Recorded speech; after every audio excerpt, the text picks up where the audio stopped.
1 out of every 2 men and 1 out of every 3 women will be diagnosed with cancer.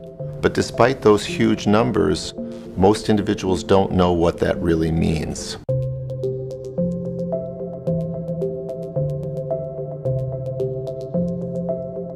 At the simplest level, cancer or cancer cells are cells that have lost the ability to follow the normal control that the body exerts on all cells.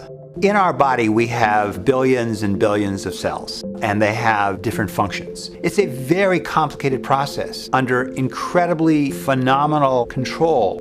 And if something goes wrong and that control is lost, and particular cells escape the normal control mechanisms, and they continue to grow, and they may spread, that's what we call cancer.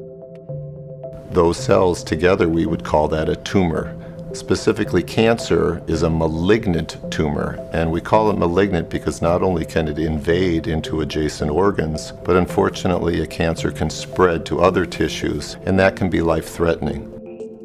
Cancer can actually occur anywhere in the body because there are cells everywhere in the body. In women, one of the most common cancers, of course, is breast cancer, and in men, prostate cancer.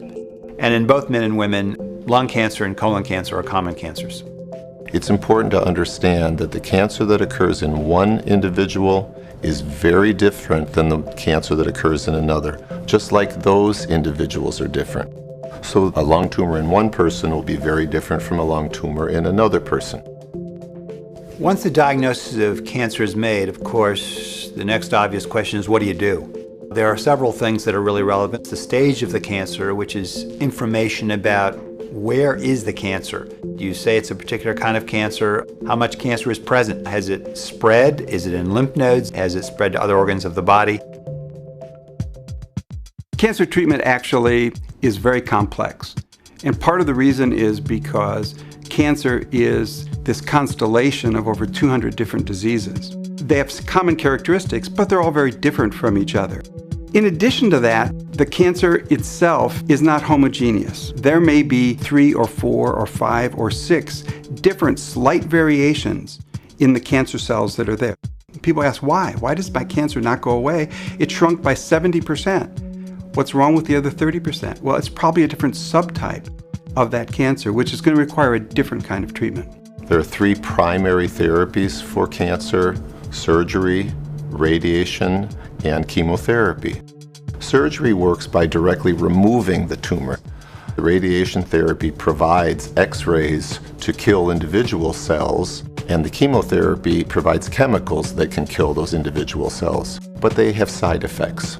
The best therapies that we can produce really are the result of optimizing the amount of tumor that we can kill by any treatment and minimizing the amount of damage that we cause to the normal cells that would be affected by that treatment.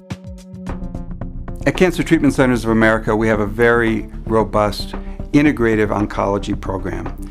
Integrative oncology is taking those conventional oncology treatments and integrating those with therapies like acupuncture, naturopathic medicine, chiropractic, nutrition, to blend those together and to create the most appropriate treatment plan for that individual patient at that moment in time. Cancer Treatment Centers of America has invested in a model in which all of the effects of cancer and its therapy are aggressively treated and managed. It's not just enough to kill the cancer if we don't treat the pain, the fatigue, the depression, or the anxiety that comes with a diagnosis of cancer. Receiving a diagnosis of cancer can be a frightening thing. The good news is that today is probably the most exciting time in history in terms of the treatment of cancer. Options that didn't exist a few months ago certainly didn't exist a few years ago, like the ability to genomically profile a tumor and to take that individualized fingerprint of that cancer may direct us to tailor treatment in very specific ways. We believe that in the future, many more patients with a number of different tumor types will potentially be able to benefit from the advances in precision medicine. There are very hopeful options that are available to us as clinicians to make a difference in patients' lives. And it's therefore just as important for patients to know that so that they have those hopeful options and they take advantage of them.